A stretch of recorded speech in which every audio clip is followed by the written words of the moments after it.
Hey everybody, welcome back. It is the Rasball Fantasy Baseball Podcast. I am Beaton, joined by the Fantasy Master Lothario himself, Gray Albright. How you doing over there, Gray? Hey, beat on. So I don't know if your ears were ringing or nose was itchy or whatever that saying is about when people are talking about you. But I talked to my dad this week, my last week that is, and I was saying that you are a single digit handicap, correct, for golf. I am. Yeah, so I said because you said that to me. You were like, "Yeah, I'm a single digit handicap," and I was like, "So is that good?" Because I don't know golf at all. And you said, "Yeah, that's good," and I was like, "Okay, B dot." I didn't believe you. I didn't believe you. I was like, "Yeah, okay, sure, B Don, it's good. Whatever you say, man." I gave you like a auditory pat on the head. I was like, yeah, Sure. okay, yeah, sure, bro. So then I talked to my dad, who he golfs like 6 to 7 days a week. The dream. He's He's living the retired. dream. Yeah, he's retired. So that's what retired people do. At least some of them. So So I said to him, I was like, oh yeah, this guy, because I don't even know if he knows about Razzball, let alone what a podcast is. So I just said this guy. So I was like, this guy I know said he had a single digit handicap. Is that good? And my dad was like, I don't believe he does. I was like, I didn't think it was anything. And you're saying B Don's now lying to me? He's like, I don't know what a B Don is, but I'll tell you this: he doesn't have no single digit handicap. He was like, at my country club. This is what he's like with the imagine someone with a plaid jacket, but looks just like me. He's like, at my country club, we have about 400 members, and there might be two that are single digit handicaps. I'm like, I don't know, man. I don't That's a know, lot of Dad. people. That's a lot of people paying to play really bad golfing, Gray. That's all I got to say about that. Yeah. So now that I have an idea here, what is your actual handicap? My handicap is right now at an 8. Wow, I that's sit pretty somewhere good. between 6 and 8 most of the time. Wow. So here, okay. So my dad was like, if he's a five, it's much more impressive than if he's like an 8 or 9. Yeah, So he still got you. he's still like throwing that in there, even though he's like, we got two of them at my whole country club. He's still singing you, right? And then on top of that then my dad's like, oh yeah, and also like if someone plays the same course over and over again, it's a lot less impressive. I was like, wow, wow, you are singing B Don. He's not even here to defend himself, and you are getting him. I mean, he's not wrong. He's not. That's certainly true. If you know a course, it helps. But almost everybody also has a home course. Like, we're not jumping around. I'm not driving an hour and a half to go play like every course in the Atlanta area. I'm playing the ones that are within, a 45-minute drive of me. Yeah. So yes, but yeah, I'm a fairly decent golfer, Gray. I am. No, You can I, let your I, I dad got, know. I got that. Eventually I landed on that because then I told Cougs and she was like, "No, that's good," and I was like, "Okay," but I mean, he plays the same course all the time. I started then to reiterate what my dad said to me. I was like, "Yeah, it's okay."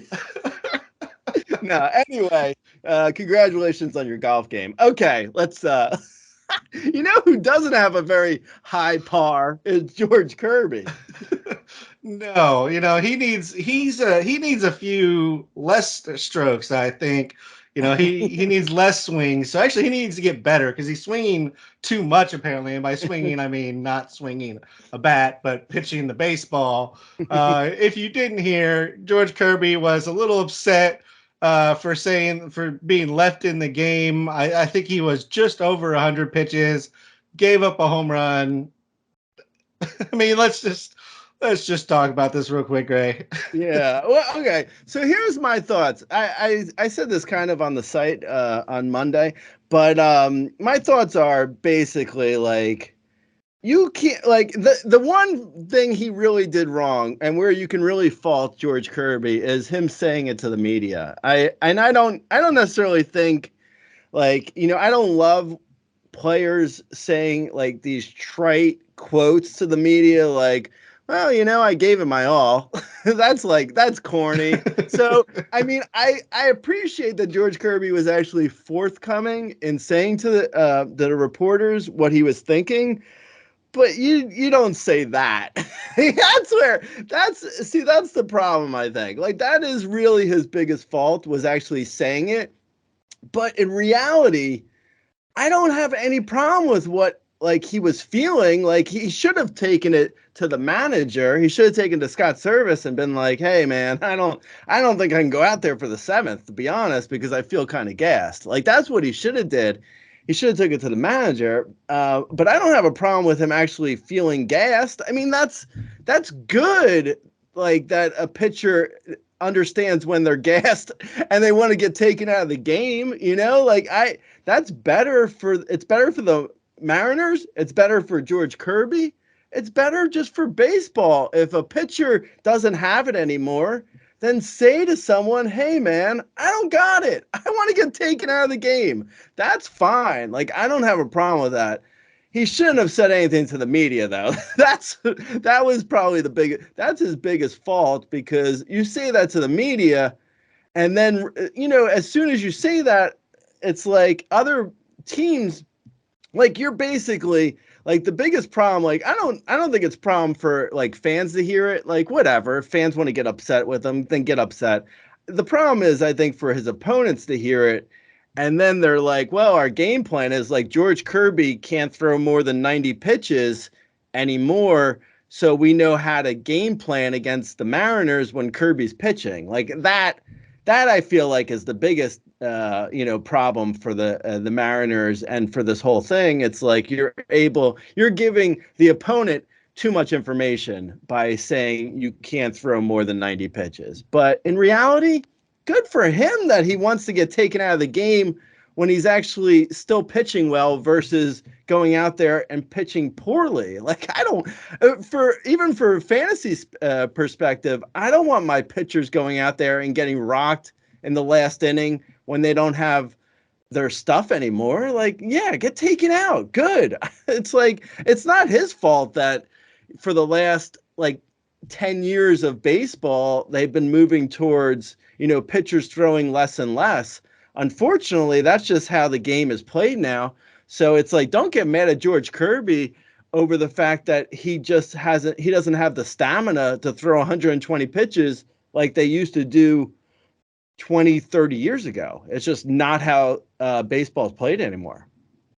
Yeah, and I mean, to some extent, we all know already that most pitchers aren't going more than 90 or 100 pitches. So, I don't feel like he's giving too much away there, especially for a young pitcher who's thrown, like 35 more innings than he's ever thrown in a season. It's not really all that, newsworthy that, oh, hey, I'm not going to throw more than 100 pitches, guys, because I'm tired.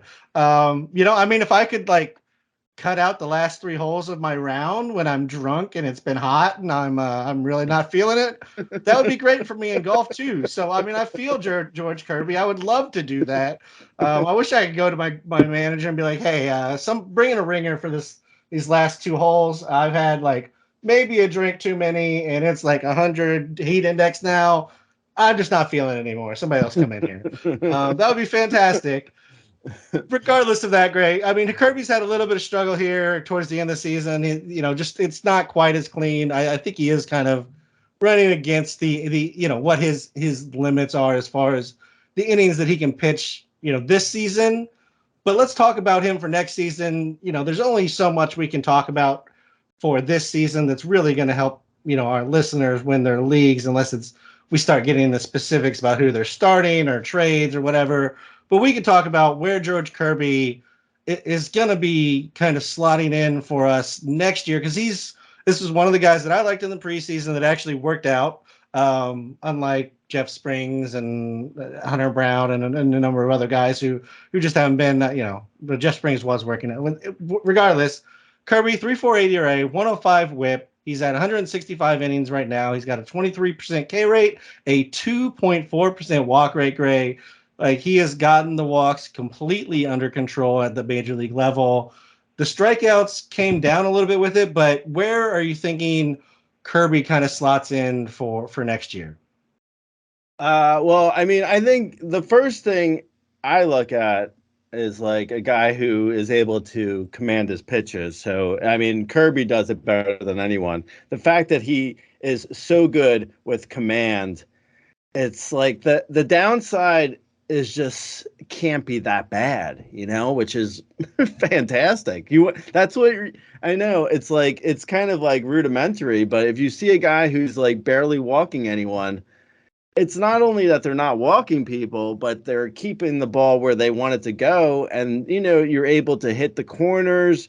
You're able to throw you're able to throw balls like outside the zone when it's necessary in the count. You're able to you're just able to pitch better than guys who are, lacking command. So the fact that George Kirby has such good command, I really love him. I really I feel like he could even get better than right now he's at a 3.5-ish ERA.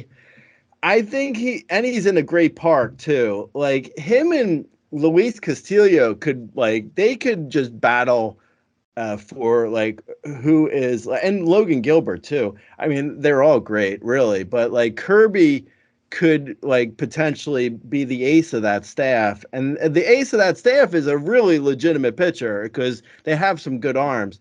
So the fact that George Kirby could be that ace, he's so good. I think he's probably, because his Ks are a little bit down from where they were last year, but they're still solid, just a little bit down. I think, George Kirby probably is going to get slept on to a certain extent next year for ADP wise. And I think he's probably going to be outside the top 20 starters, but easily looking at a guy who could be in the top 20 starters, if not even the top 10. Like he feels like a guy who could potentially have like a 2.5 ERA with, just a fantastic whip, and just have like one of those years where, depending on when luck has a lot to do with this. And if he gets some luck with his wins, he could back into a 17 win season with great ratios, and maybe not the most, fantastic of Ks. Like he's not going to be Spencer Strider. He's not even going to be Luis Castillo, but he could be like a low 9K per 9 guy. And, just potential, like his potential feels like a top 10, maybe top 7 starter that's going to go after that. So yeah, I'm a big fan of George Kirby's. Yeah, and so just looking at some pictures, thinking comp wise, I'm looking at he could basically be Logan Webb, but with probably at least 2 rounds discount, I'm guessing, as we start looking at next year's, when we're drafting. Because Logan Webb's probably going to go as a top 15 pitcher. Just the consistency that he has shown, and he's in the right park and just everything. But I mean, I'm imagining Kirby somewhere in the 25 to 30 range among pitchers, and I'm going to have a lot of shares if that's the case. Yeah, I know completely. I think Logan Webb's actually a really good comp. I think Logan Webb, and also a comp for as far as ADP is concerned. I think it's and Logan Webb was Logan Webb was still going at around 100 overall, right? Yeah. So that, I mean, if Kirby's going around 100 overall, it's nothing but profit. That's kind of that goes back to, the whole, there's so many starters to draft later on and stuff. There's no reason why Kirby should be going at 100 overall, or why he would be outside the top 20, because even right now, he's the 65th best player on the player rater. So he's in the top 60-ish for this year. and we're talking about how he's going to get drafted around 100 next year. It's like he's already, and he could even get better, but he's already got, a 40 spot difference on the player rater and what we're talking about with ADP. And, I mean, granted, we don't know ADP yet, but that's probably where he's going to be going, in that range. He's at 72 overall on the player rater after his, the player rater doesn't like pitch counts. No, after his last start. But still, though, I mean, he's around like the 20th best pitcher, 20th best starter, and he's around the 70th best player on the player rater. And he's going to go after that. So there's going to be profit to be had with George Kirby. Absolutely. I don't know. We don't know exactly how much because we don't know what ADP will be yet. But he's going to be going probably around, like you said, where Logan Webb went this year. And that's pure profit. Yeah, completely agree. And just, just a very solid pitcher you can get without reaching, up in the drafts. Let's throw another name at him because he just lost his 24 inning scoreless bid. That's Cole Ragans. He's been pitching great over the last 30-day player rater. He was the 5th starting pitcher on the board or on the player rater. So, he's been absolutely killing it. Kirby or Cole Ragans, Gray? Cole Ragans went at 730 overall in ADP. Yes, that's last year. I put Cole Ragans in the podcast outline because I wanted to talk about him real super fast because I don't have like Cole Ragans or Kirby. To your question, Kirby all day, Kirby over Ragans. But I just wanted to say about like Cole Ragans, like he came out of nowhere because he was working with Shred Athletics, I believe, this past offseason. So he was working with some guys this past offseason to unleash, his new velocity and his slider, I believe, and everything that's been working for Cole Ragans was built up by Zumbro at Tread Athletics. I'll drop his name because I just read about it. Anyway, I don't think that's a secret. I mean, that story's been out there for a while about Cole Ragans. But with that said, the Royals are terrible.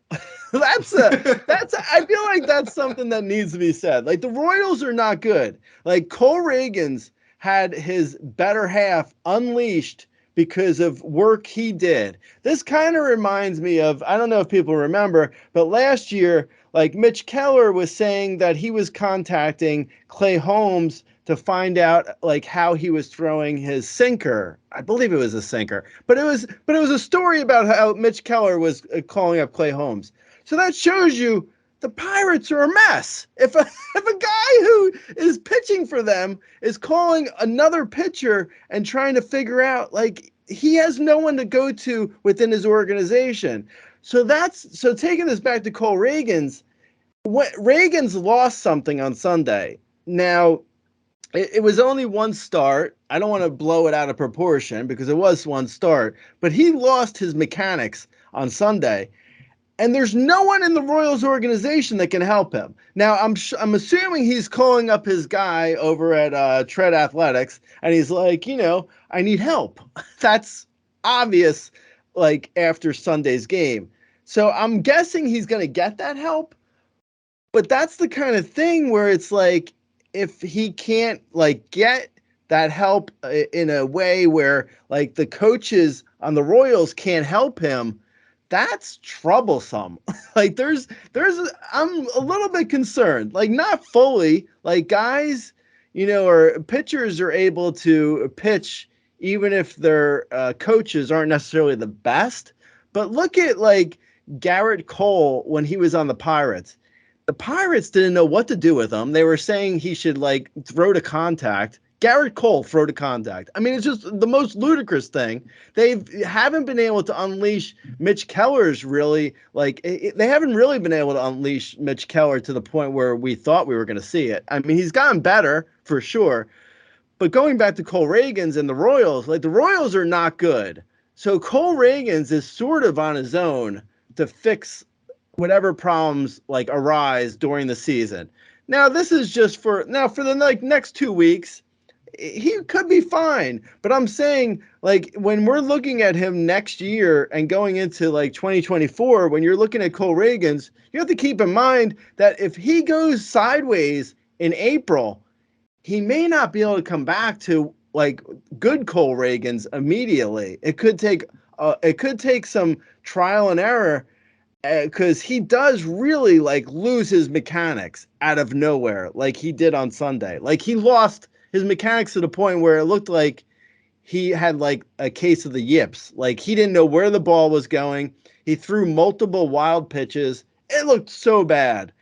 So I just want to put it out there that I like Cole Reagan still for 2024, but I think, at this point, it's almost like we have to backpedal a little bit from the hype because he still has issues and the Royals will not fix his issues.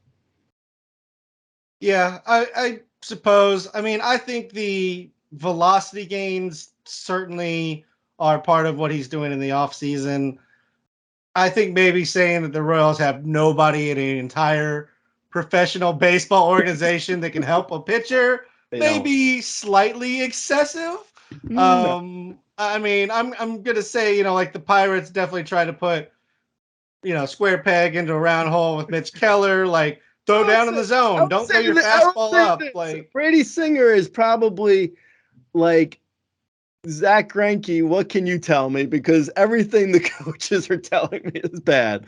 Zach Greinke is basically the pitching coach over in Kansas City. But go ahead. Sorry, I didn't mean to interrupt. No, I mean that's all I was gonna say. It's just I think you're being maybe a little bit hard on a professional organization. Yes, on Sunday, full disclosure here, I did not watch Reagan start. It was Sunday of the first football week, so I was watching football all day. But it happens. They converted him from reliever to starter mid-season. Like it's just a thing where he's going to have to, I think, get back into starter mentality and having it every time. And this year especially, I don't know if there's a single starter that's had it every single time on the mound because everybody's gotten blown up at least a couple times this season. So I mean, it sounds like I'm maybe a little less harsh on Cole Ragans than you are.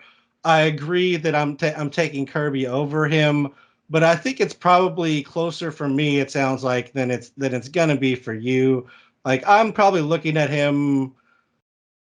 I don't know, like where kind of the fun upside pitchers were going this year, which is like the I don't know, like the 170s, I don't think 160s, 170s. I think you're gonna be out at 170. I think Cole Ragans is probably gonna get drafted between. This is for leagues maybe where people know a thing about Cole Ragans, where there will be some casual leagues where Cole Ragans will fall. I wouldn't be shocked to see ESPN rank a guy like Cole Ragans like after 300 overall or something. Right. Like there's gonna be some of that with Cole Ragans, but I think most leagues I want to say 120 to 140 probably. And I'm in. I'm not out completely. If I like him, I still do, but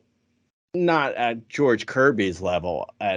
George Kirby, I think I think George Kirby's probably, in my mind, he's closer to like 75, 80 overall. And even though he could go at 100, but I'm just saying where I think probably I'm seeing, Kirby probably at like maybe the 22nd starter, 22nd to 24th, and Reagan's is probably, I want to say like the 30th to 35th come in there. So something like that, around that.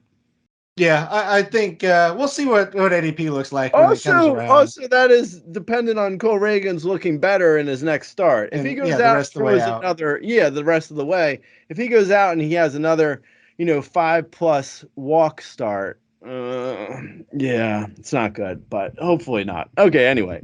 Yeah, that's completely fair. Yeah, I mean, I was looking at ADPs from last year. Jesus Luzardo went at like 149, 150. Springs was 170.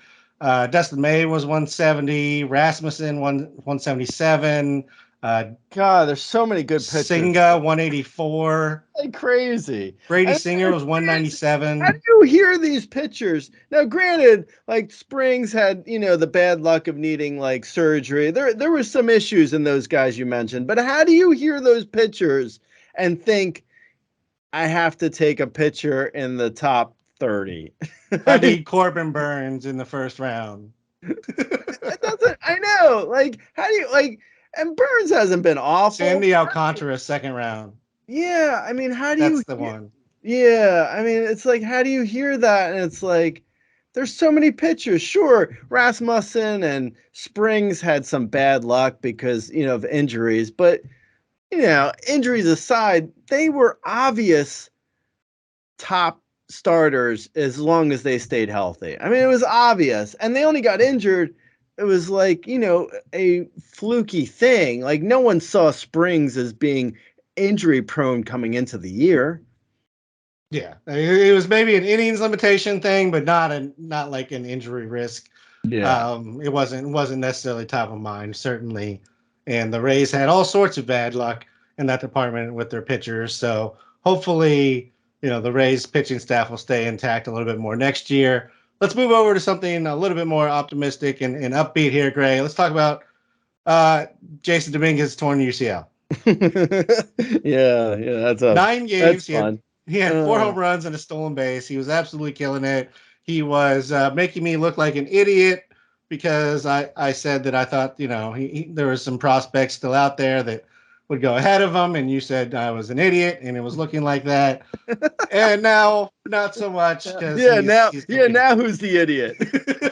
Yeah, he's not even going to be on the draft board next year. What, Gray? Yeah, I mean, I think, unfortunately, the UCL thing, it does feel like there's more non-pitchers needing UCL surgery too, which is, I don't know why that would be, but anyway, yeah, I mean, it's unfortunate, but it does sound like he'll be able to be back in July. So, I mean, which kind of sucks.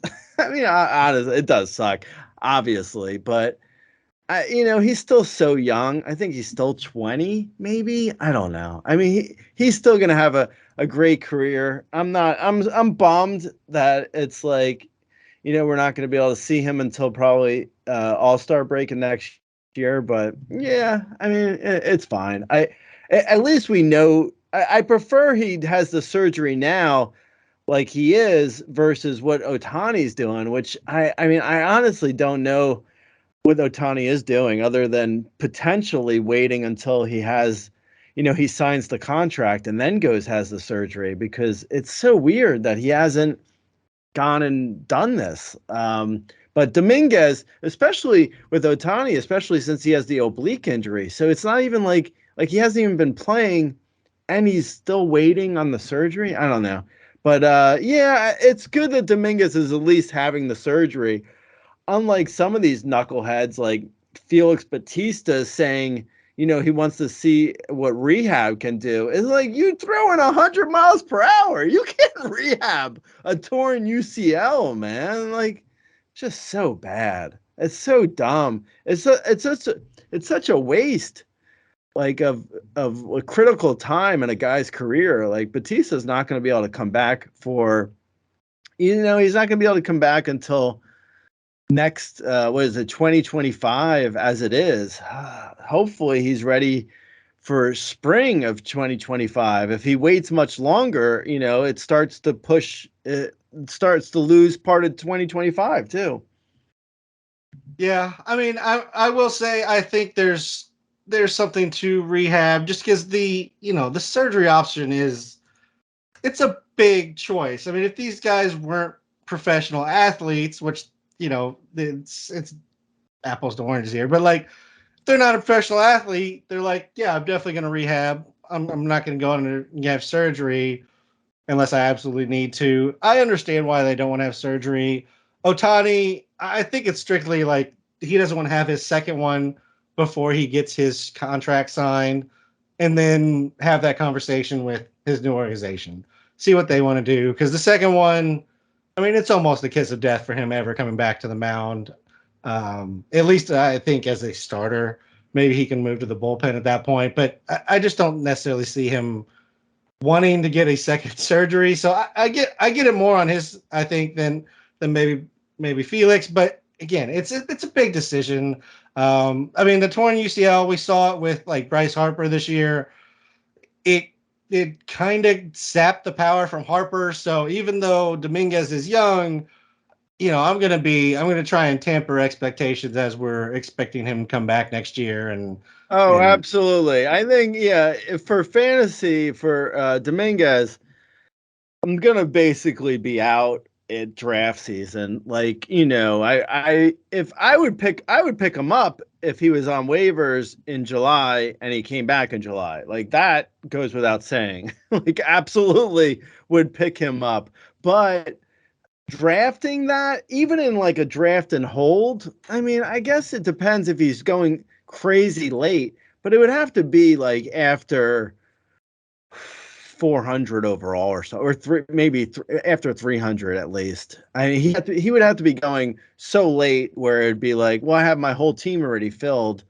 I'm just grabbing a guy as a lottery ticket later on because, like you said, the power could be zapped. Plus, just because he should be ready to play in July, that doesn't mean the Yankees won't be like, well, go to the minors for at least a couple weeks to get up to speed. Like you can't, like just because he was already to the majors now doesn't mean he's going to come right back to the majors. Like he's going to have to rehab next year he's going to rehab in the minors, and then maybe he plays a couple weeks in the minors. Now a couple weeks isn't a big deal, but that still takes him out of like.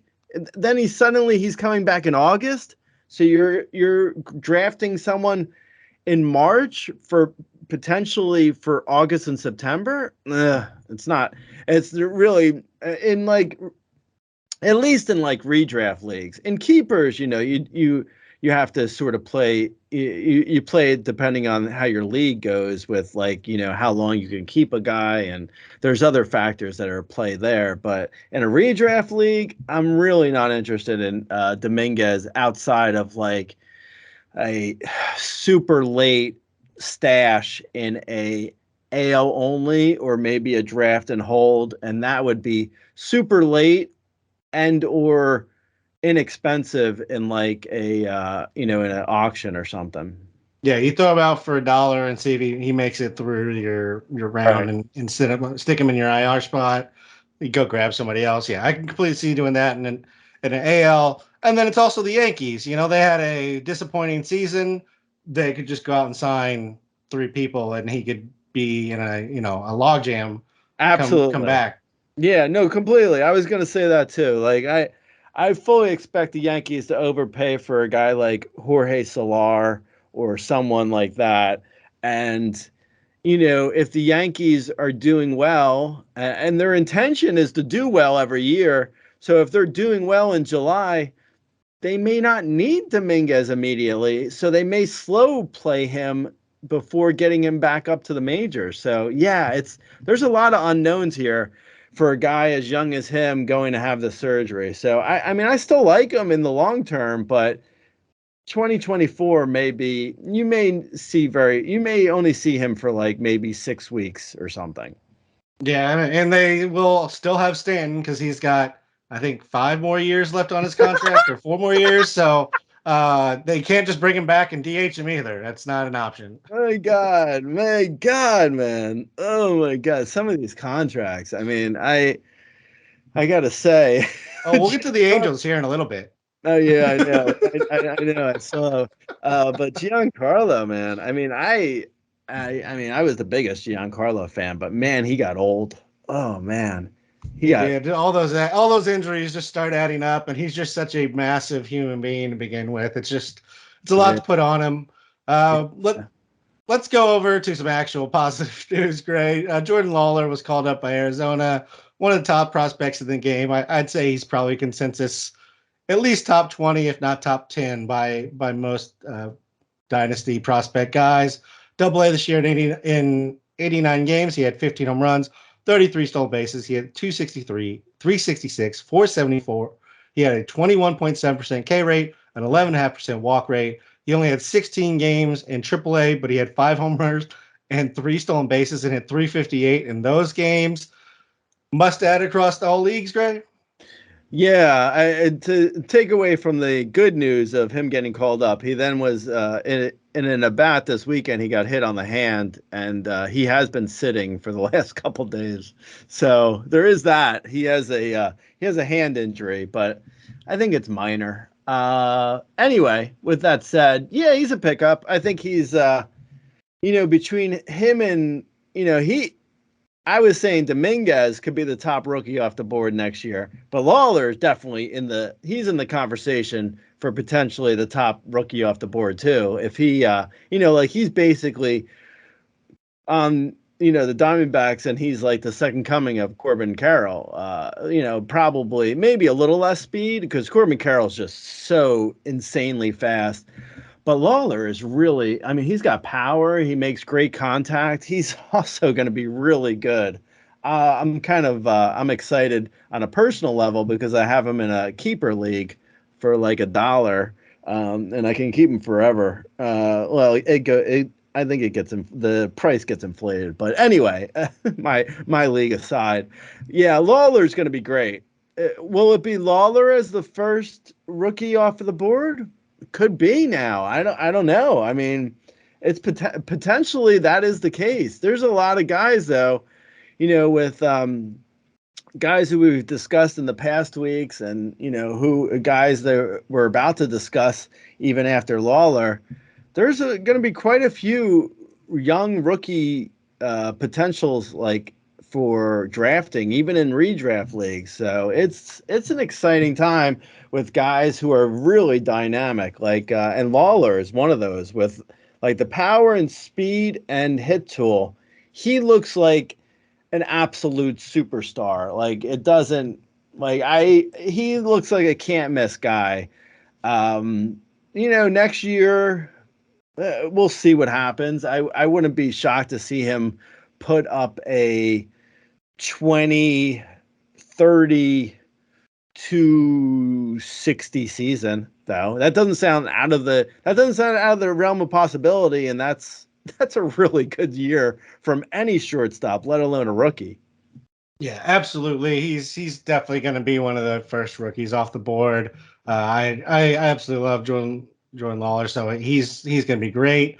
Yeah, maybe not quite Corbin Carroll, but like Corbin Carroll light for Arizona, and just they're going to have a couple exciting players there. Not really beyond those couple, but those couple are gonna make you at least watch a couple of innings of Arizona games. Pete Crow-Armstrong was called up by the Cubs, Double A this year in 73 games. He had 14 home runs, 27 stolen bases. He had 289, 371, 527. He had 34 games in Triple A. He had 6 home runs, 10 stolen bases, and hit 271. Pete Crow-Armstrong, another must add here, Gray. Yeah, I think so.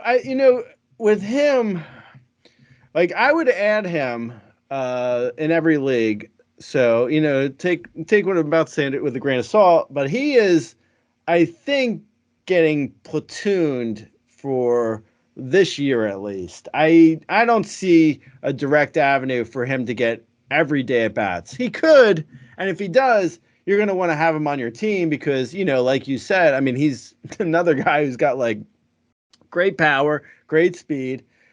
His strikeout rate in AAA worries me a little bit, where his contact potentially in the majors could have issues, and he may not hit. He may not hit for a great average this year. Potentially, I don't know. It's average is so fickle that depending on BABIP, and his BABIP should be high because he's fast. So with all that said, I would add him. I just don't see where he gets into the lineup every day. But I mean, on the off chance he does, yeah, I mean, I think he's going to be great. My only way I think he gets in the lineup is if Tuckman goes to the bench indefinitely, which I don't really see that happening. I mean, I don't see David Ross doing that though, to be honest. I mean, possibly it could happen. I don't see it though, but I don't know. What's your thought? I mean, you're a Cubs fan. What do you think? Yeah, I was just gonna say, as somebody who does follow the team fairly closely, I think you're pretty much right on here. I don't see the Cubs sitting Talkman consistently. I mean, he's been the one player who plays every day. It's been crazy for the Cubs that he's the one, but like he's in there, and if anything, the Cubs are kind of stacked as the offense goes, at least in regards to having openings. You know, I'm not going to say that they're just throwing out big boppers left and right on each position, but like the guys they have there are pretty much playing their positions, and there's not a lot of rotation. Um, you know, at least in the outfield, Hap is a switch hitter. He plays pretty much every day. Suzuki's been playing well, and he's been playing much every day. And then Talkman, who is not that great, but plays every day for some reason, and leads off most days. So, you know, I just don't know. Like they've started to mix in Morel as well. And so I don't even know if the DH is really an option, because that's where I think Morel's last two starts have come is the DH. They've got Wisdom still there. He gets some time at first or DH. So there's still just a lot of moving parts in regards to who's going to fill what spots. So I would be with you. I would pick Armstrong up if I'm looking to kind of take a shot on somebody. But in a weekly league, especially, I don't know if I'm starting him right off the bat.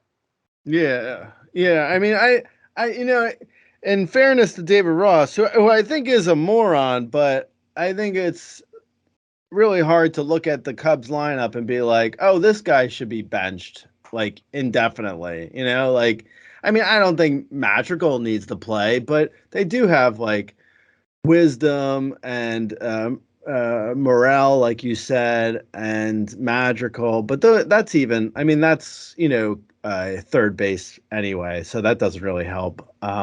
But yeah, I mean, Tuckman could go to the bench, but he's not going to go to the bench indefinitely. I mean, they didn't even really have room for Alexander Canaro, who they also called up. And, so it's like, I don't know. I like PCA, Pete Crow-Armstrong. That's a mouthful. I like him, but I just don't know where he plays for right now. I think what I'm guessing is Bellinger's out the door at the end of this year. And, I think Armstrong is potentially in the conversation for a top rookie off the board next year too. Like he's really good. If he were to come into camp with a job and put together a great spring, you could see him taking off. My guess is they're going to slow play him a little bit. I don't think he's going to be starting the year with the Cubs. I think he could potentially. He might come into camp with the opportunity. I don't know if it's going to happen, but with that said, he's really good. Like, don't get me wrong. Yeah, I like Pico Armstrong. Again, it's just a question of opportunity right now. So it's just a wait and see on him. Another candidate, though, yes, like you mentioned, to be one of the top players or top rookies off the board next year. Really like what he brings, and we'll see what the Cubs do in the offseason, because there's a lot of questions in regards to the lineup and what the Cubs are looking at for 2024 still. Dallas Garcia, our boy, he's going to the IL with a right patellar tendon strain. It doesn't sound as though it's necessarily the end of his season, but for now, they have called up Evan Carter, another top prospect in Double-A this year. He had 97 games, hit 12 home runs, 22 stolen bases, hit 284, 411, 451, had a 22% K rate and a 16% walk rate. He only played 8 games in Triple-A, so I'm not going to run off those numbers for you. But Evan Carter is another one that if he's going to play consistently, I think he's pretty much interesting in every league. Yeah, yeah, he's another dynamic outfielder. I think he's like probably of the guys we mentioned. Like I'll say Lawlar looks the most interesting, but he has that hand issue. So, and also Tori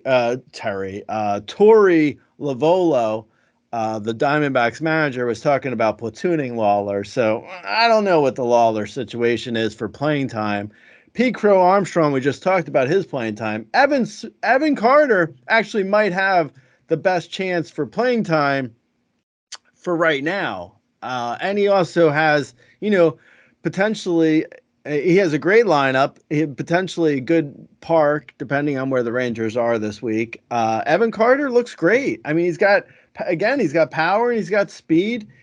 His average was like really good. His contact was really good in the minors. It hasn't been so great so far in the majors, but that's only a couple games, so that doesn't mean anything. Yeah, I like Evan Carter as well. If you're looking at guys who are like potentially, you could grab them off the waivers and have like a good week or two. Evan Carter's in that conversation, but so is like random, like, Leody Taveras or something. Like right now, if you're in a redraft league, you shouldn't don't grab a rookie just because, the upside. Grab someone who's actually hitting and playing. With that said, Evan Carter looks solid. I mean, he looks like he could potentially be another great rookie, for next year, even depending on how, the lineup works out for, going forward. But I mean, he's super young, 20 years old, and he's coming off of a great minor league season. It's just like these guys are just coming out of nowhere suddenly, it feels like. Yeah, and I wonder for Armstrong specifically, I wonder if part of it is, uh, and maybe even for Carter, like they're getting potentially guys up for the playoffs because if there's an injury, they can then bring them up and put them on the playoff roster. And so there may be a little bit of, using the system to maybe get some extra help on the bench for playoffs. I don't know that Texas is just free falling right now. The Cubs, I mean, they have a wild card spot right now, but it's a like 6-team race in the NL, so we'll see what happens there. But just a thought. Yeah. Moving over a team that it won't be in the playoffs and hasn't been in the playoffs in forever, despite having the best player in baseball for a long time, and then getting the new best player in baseball. The Angels can't get in the playoffs. They've actually come out and said they are open to trading Mike Trout this offseason. They're gonna trade Mike Trout, and so they're not gonna have Ohtani or Trout. So who's gonna be the best player in baseball next year? Joe It's got to be from the Angels. Joe Adell. Joe Adell? That's going to be the best player in baseball. There we go. You heard it here first. Joe Adell. Joe Adell's going to come up in April and hit 45 homers and steal 25 bags. 45. Why are you waiting so long? Why didn't you? Yeah. Yeah, it's probably not going to happen, but who knows? No, probably not. I'll guess Logan O'Hop. Yeah, I think if I were the Angels, I would absolutely trade Mike Trout. I'm sorry. I mean, I would. I would also trade Rendon if I could. I would trade Rendon for like nothing. It would be like, you give me JoJo Romero? Sure, take him. No, they wouldn't even do that. Nobody would do that, right? No one would do it. No, it'd be like, I'll trade you Joey Devine, who retired in 2014. Okay, I'll take it. And you give us $70 million. Give me Joey Devine. I'll take. Hey, how about Lorenzo Cain for Anthony Rendon? He doesn't play anymore. I don't care. I will take Lorenzo Cain. Yeah. Oh my God, Rendon. Honestly, I feel like there's something to like. There should be some sort of rules in place to avoid an Anthony Rendon situation happening. Like there should be some way, there should be some retribution if a player does what he apparently is doing to the Angels. Like if he doesn't want to play, that's fine.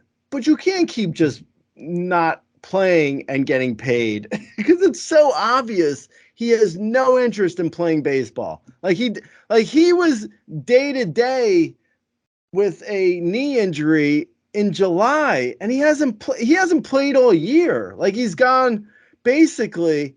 I mean, it's so obvious like that Anthony Rendon was good in March because he felt like playing for a couple weeks, and then once he was done, I mean, this is like insane. Looking at Anthony Rendon has 13 homers and 4 steals in 3 years.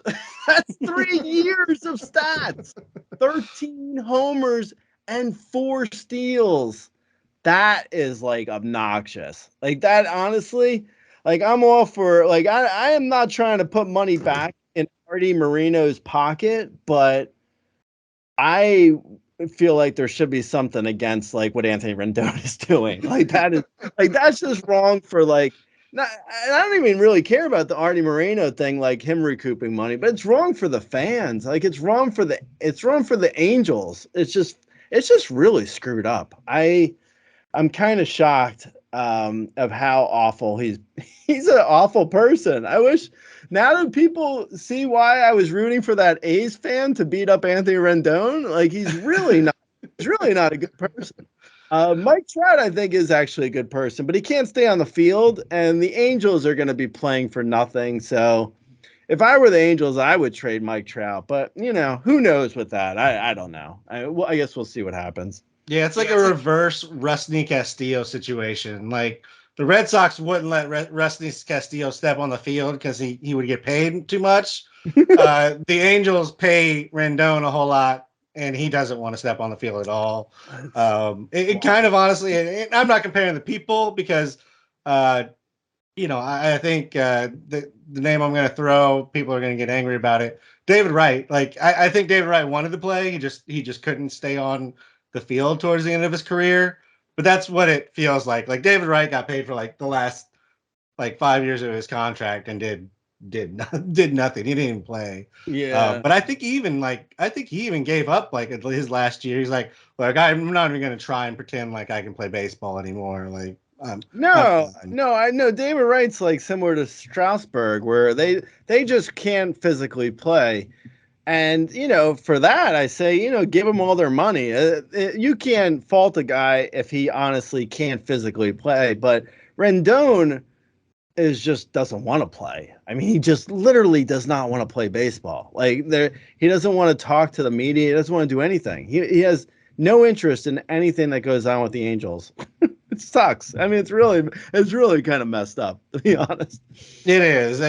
I mean, as nice as it is to kind of see it flipped in the owners, having to pay on the back end when they screw over so many minor leaguers. Like this isn't good for the team. It's not good for the fans. I mean, Mike Trout is owed $35.5 million a season, or sorry, $37 million a season until 2030. and Rendon is owed $114 million over the next 3 years, Gray. So, I mean, there's a good reason that Mike Trout might be on the chopping block here.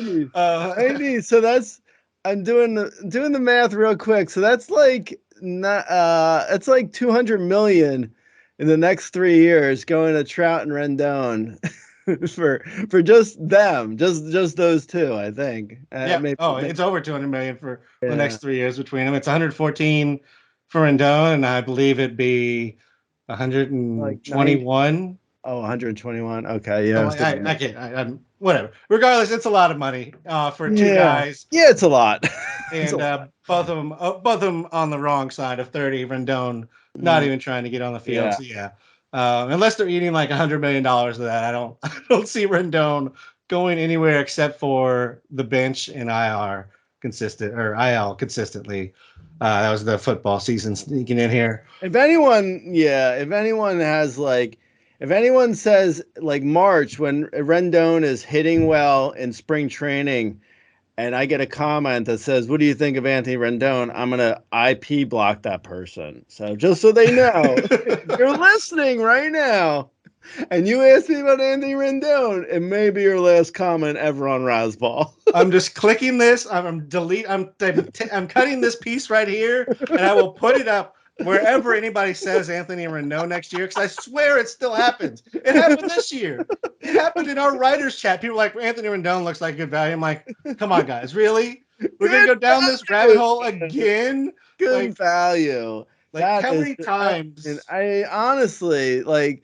Is it the banana that's getting longer, or is it the tailpipe? Because obviously you're getting the banana in the old tailpipe with this. I mean, come on, man, If stop getting. insanity is falling for the same thing over and over again, Gray, how many times do you have to fall for Anthony Rendon before you get committed? Oh my God, I know. At least we're not paying him 115 million for the next 3 years now. I mean, Randall's getting up committed with that kind of salary. It's crazy. Real quick, Gray. I don't want to linger on this, but we talked about it last week. I don't think it was official, but Julio Urias has been officially placed on administrative leave by Major League Baseball. There was a witness that apparently saw the altercation. Saw a man push a woman into a fence, and and supposedly this man is Julio Urias. Police have said there's cell phone video of the incident. We haven't seen that yet. I don't know if we'll ever see that. I mean, I don't want to linger on this. Let's not really get into this part of it again. But it looks like Pepiot, who we talked about last week, is going to be in the rotation now. And today, being Monday, Gavin Stone is getting the start. We talked about Gavin Stone last week. It's like him, Yarborough, and then some kind of mixture, just depending on how those options work out, right? Yeah, I think so. Pepiot, I think I have Pepiot in a couple leagues. I picked him up for his last week's start, and he looked good again. So I've held on to Pepiot. Gavin Stone hasn't looked good. People are going to be listening to this after he's pitched. So I don't know. I have him in one league, so hopefully he pitches well. But he hasn't looked good all year. So I would avoid Gavin Stone, even if he looks good on Monday. Before we're recording this before he's pitched, so I don't know how he looks. But if he looks good, I still probably wouldn't go near him in most mixed leagues because he's been such a mess. But Pepiot's looked great, and I would probably grab Pepiot in any league if he was available, at least as a streamer, because he's looked really good. So, yeah. Yeah, I will say I don't love starting Gavin Stone, but I'm maybe a little bit more okay with it than you are. He's been pitching a little bit better down in the minors, has gotten the walks under control a little bit since going back down. Still having some issues, but I'd be a little bit more willing than it sounds like you are. But you were hurt so bad by Gavin Stone, I and you going was. back to that well. I understand. I understand you're just avoiding it for the time being. Yeah, it's been painful. All right, another piece of news. Shota Imanaga. I'm not sure. Imanaga. I should know how to pronounce that, but I just I'm butchered. I'm I'm a manja. Amanga. I'm MAGA. No, no, I don't think that's it. Shot I'm MAGA. I'm MAGA. He'll have some good. There should be some good red hats available to cheer him on. Yeah, go ahead. Say who he is. Oh yeah, I mean he's a Japanese pitcher. He's going to be posted. He's 30 years old, or he had 128 innings so far this year, 2.81 ERA, 103 WHIP, 152 strikeouts. So that's a 10.7 K per nine. If you're not doing the math real quickly, I couldn't have done that math that quickly, so I don't expect you to. And then a 1.5 walk per nine. So I mean he's a very good pitcher in Japan, Gray. Interesting guy coming over. He's got very good stuff. I mean, where are the top things you'd like to see him, and what are you thinking in regards to him at all, or just kind of bring him up and we'll move on? Yeah. I mean, I think I don't want to. I feel like It's not a.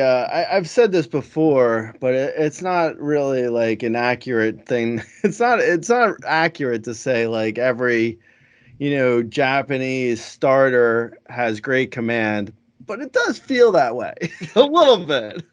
It feels it a little bit. But yeah, I mean, he has great command. He's, I would say, not too his numbers don't look too dissimilar to like Senga, I don't think. But usually he's got a 10.7 K per nine. That's usually, you drop like a 1.5 off of that coming to the majors. So that still gets him around 9. If he can throw 130 innings in Japan, it means he should be able to throw at least a similar or a little bit over for this for MLB. So 145, 150 innings at a 9K per nine. And if he has good command, you're going to look at possibly or potentially you should at least have a good whip. It's not bad. I mean, that sounds to me, it doesn't sound that dissimilar from Senga, who we just saw, and you said earlier was going around 180 overall. If I'm Manga goes, if he goes around 180 overall, I'm going to be invested. I'll be in for sure. Depends on the team, I guess, a little bit. Like, if he goes to some team that's, if he goes to the Royals, and their terrible pitching staff. No, if he goes to like, if he goes to Yankee Stadium, I don't know. I'm not, I mean, I would still probably be in on it. I don't love Yankee Stadium necessarily for a guy like a rookie who will be coming over like that. But he could be fine. Fenway isn't necessarily the greatest of parks because of the wall adds to Babbitt and could potentially hurt him with just getting singled to death. So it's depends on probably the team, but yeah, I mean more or less I'm going to be interested. I think there's probably going to be a buying opportunity. Hopefully he goes like if he goes to like I don't know, the Padres, the Mariners, the Rangers, the Marlins, the Rays. Like, there's a lot of the Mets. There's a lot of teams. If he went to them, I'd be super excited. Then there's some teams where I'd be a little bit less excited, like the ones I mentioned. But in general, I'm probably going to be interested. Yeah. Yeah, and I mean we're talking about a lefty who sits mid to high 90s, changeup slider, had if not, I think he was actually the best stuff plus rating from the WBC among pitchers. So it's not a soft tossing Japanese pitcher coming over. I watched him in the WBC and he looked fantastic. Like I thought he looked like an ace. His numbers are telling me he looks more like a number 2, but he could, I guess, potentially have ace type years, like maybe Darvish type years when Darvish was like, when Darvish was an ace for 7 years earlier on in his career. I could see that potentially. I mean, he did. I forgot to mention that earlier, but you're right. In the WBC, like he looked the part. Absolutely. Yeah, I mean, you get a lefty you can throw 95 and has 2 more pitches that are both plus. Yeah, it's a nice thing to have. Yeah, I mean, Senga, if he goes in that area, I'm gonna have probably as much of him as I had of Senga, and not feel bad about it at all. Johan Oviedo had a little bit of a standoff with Ronald Acuna Jr. Oviedo was mad because Ronald Acuna didn't charge the mound. It was a really weird altercation, and like I don't understand exactly what they were saying here. What Oviedo's problem was here? Did you Yeah, see I mean, this? I did. I saw it because Acuna he rocked a baby, I believe, on a single. And there was also like some chirping with like he threw a fastball inside, and Acuna got mad, and Oviedo was like, you gotta be able to take some inside pitches, which I agree with. Like people should be able to pitch inside to Acuna. But on the other hand, though, like Acuna, that he makes such a big deal of inside pitches, actually might be helpful because, some lesser pitchers may be like, I'm not throwing inside. Because, I mean, I don't know. It depends on how people like it may not even be conscious. It may be subconscious. So I don't know. But there wasn't. At the end of the day, it was just a lot of chirping, I think, and there wasn't a whole lot there. And Oviedo is just, I mean, he's not the greatest of pitchers, so it didn't have really much fantasy impact other than, don't mess with Acuna because a lot of people's seasons are riding on Acuna. Yeah, need him to put up some more numbers here the rest of the way out. Yeah, Please like don't hurt you him. haven't, like you haven't gotten enough from him already. He's like 35-70 year, like the most insane year ever, and I'm out. Oh God. Okay. Let's move along. Let's talk bullpens. Yeah, it was just the whole he was like Oviedo literally was like, I was just like, if he didn't come out and charge me, then why'd he come out and why'd he say anything else if he wasn't gonna charge the mound? I'm like, what? I was just so confused that it seemed like he wanted to get in a fight. Yeah, let's go over to bullpens. Ryan Helsley gets a save. We kind of talked about the Cardinals bullpen and how A, it's a mess, and B, it's the Cardinals who aren't the Cardinals who we've known in a good team. They're not very good, but it does seem like Helsley has gotten his job back for now. Yeah, he has. I think Gallegos is probably the seventh or eighth guy, a seventh or eighth inning guy. Even maybe, I sometimes Marmol likes to throw him even multiple innings, so Gallegos could potentially throw the seventh and the eighth inning. Helsley looks like he's the closer again, and if he may get babied a little bit, so he may not get every save, but the Cardinals aren't going to have that many opportunities. So if there's anyone to roster in the Cardinals bullpen, I would just go with Helsley. Yeah, I think that's accurate. Aroldis got the last two saves in Texas. This is bullpen we've talked about, I feel like, every week over the last 2 months because nobody wants to take this job. But Aroldis has the last two saves. I feel like if you're going to roster one and start them, it's Aroldis at this point. Yeah, it's Aroldis and Aroldis and cut bait. Yeah. Copy paste what I just said. Alex Lang, Jason Foley. It finally feels like Lang has the job. I think Foley had a couple of opportunities in the mix of the last ones, but I think the last 5 saves for the Tigers have all gone to Lang. Despite, and again, in between there, Foley blew a couple, so he would have had one. But Alex Lang seems to be a closer, I guess, in Detroit. Yeah, no, that one. Yeah, exactly. Yeah, I agree. I think it's Alex Lang or cut bait. Same thing in Colorado. Tyler Kinley, Lawrence is just been awful. It seems like they're giving him a little break from pitching and just doing anything in general. So it seems like Tyler Kinley is getting the closer duties in Colorado as well. Yeah, it was actually I put in a fab bid for Tyler Kinley, and I got him, and I still didn't want to put him in my lineup. At Colorado, yeah. It's like at Colorado for 7 games. I'm like, why did I even bid on this guy? I don't want him. And then the fun White Sox committee, Gray, which is Gregory Santos, Aaron Bummer, Brian Shaw. I'm just staying away from this one. Yeah, I mean, I think Santos was actually, I think he was pitching like the 7th inning the other day. Like, it doesn't seem like, I guess Bummer or Shaw even, maybe Shaw. Shaw got the last save, actually. Yeah, right. I don't think Santos is really in the mix anymore. And I don't think he really did anything to get himself out of the mix. Like, I think they moved on to like Bummer or Shaw. But again, it's like such a bad team, very few opportunities. So I don't know. I guess go Shaw or no one really.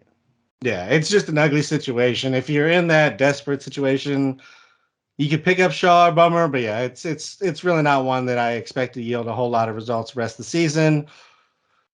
Let's go to the waivers, Gray, and then we'll get out of here. Okay, so this might sound surprising to some of you, but Jose Abreu actually has done some hitting. Surprise, surprise, surprise. I know there's people listening to this in their car right now and they just swerve to the side of the road. I I finally I cut him in an apologize. RCL. That's why. There you go. So you can thank Beadon for that.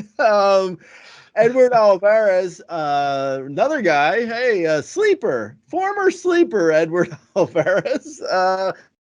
He's been hitting. So, if you got room for an outfielder, he's probably still not going to play every day, but he has been hitting. Jacob Young on the Nationals he's been stealing bases and he's been hitting leadoff a little bit. CJ Abrams had a bum knee, so Young was hitting leadoff. With Abrams back, Young probably moves to the bottom of the lineup. But either way, he does have like crazy speed, and he could potentially steal some bags. Grichuk is a guy who usually gets hot for extended periods of time. He was a little bit hot. He hit a home run the other day, so that's a possibility there. Matt Verling, he got hot this weekend. He hit a home run, I believe, on Saturday. Willie Castro, he looks really good. I mean, I kind of wish Willie Castro would get an everyday job and move up in the lineup and, potentially for the Twins, that is. Anyway, he's been hot. Nolan Gorman's been really hot. He's probably rostered in most leagues. Jack Slawinski's been hot. Austin Hayes, Chris Taylor, Will Benson, and J.D. Davis has been hot. So there's some names for you. All right, and on the pitching side, you got Seth Lugo at Oakland, Ryan Pepiot, who we just talked about, he gets San Diego this week. Zach Thompson versus Philly. Logan Allen has been up and down and is crazy recently, but he gets at San Francisco, good park and matchup. Brandon Pfaadt versus the Cubs. Zach Liddell gets at Minnesota and at Baltimore. Touki Toussaint has crawled his way back to fantasy relevance versus Kansas City versus Minnesota in a two-starter this week. Don't love starting him, but 2 starts is pretty solid. And he's actually been pitching pretty well recently. The aforementioned Johan Oviedo gets Washington, Kyle Hendricks at Arizona, and Griffin Canning at Detroit. There's a number of pitching options for you. If you have specific questions at this time of year, come find us on Twitter. I am at RazBdon. Gray is at Razball. Of course, subscribe, listen, rate, review wherever you listen to our podcast. Or if you're watching us on youtube.com/RazballFantasy, you can leave comments out there as well. Till next week, Greg, good luck in your matchups, and I'll talk to you later. All right, Lates.